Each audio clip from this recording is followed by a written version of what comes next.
Maybe Anne had marked my melancholy, for presently she led me to a stall where in fantastic vases wine of sorts I had described before were put out for all who came to try them.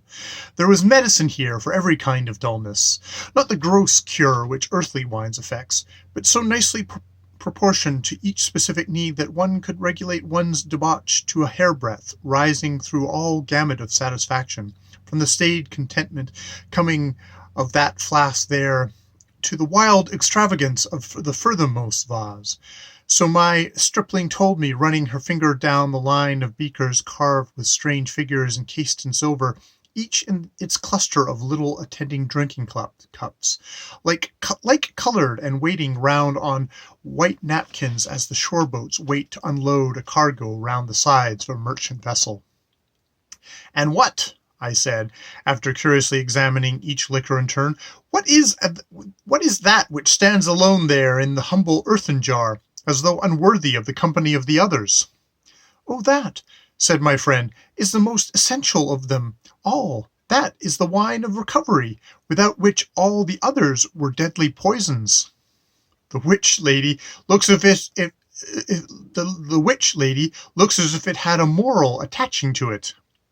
"It may. Indeed, I think it has, but I have forgotten. Prince Hath would know. Meanwhile, let me give you to drink, great stranger. Let me get you something." "Well, then," I laughed, reach me down an antidote to fate, a specific for an absent mistress and forgetful friends."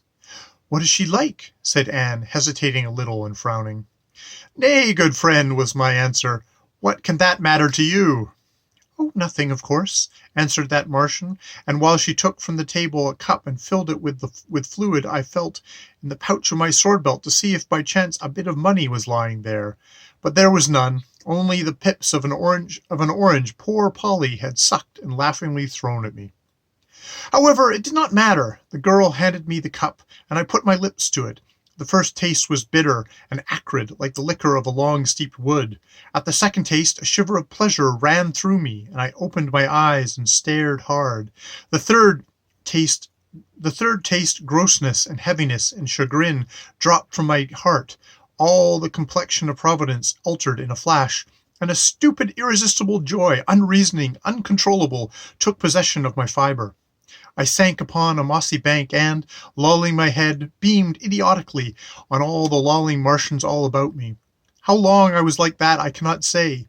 The heavy minutes of the sodden contentment slipped by unnoticed, unnumbered, till presently I felt the touch of a wine cup at my lips again, and drinking of another liquor, dullness vanished from my mind, my eyes cleared, my heart throbbed, a fantastic gaiety seized upon my limbs.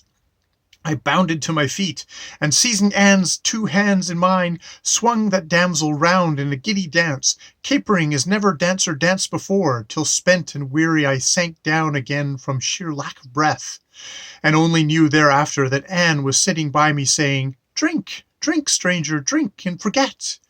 And as the third time a cup was pressed to my lips, aches and pleasant pleasures, stupidities and joys, life itself seemed slipping away into a splendid golden vacuity, a hazy episode of unconscious Elysium, indefinite and unfathomable.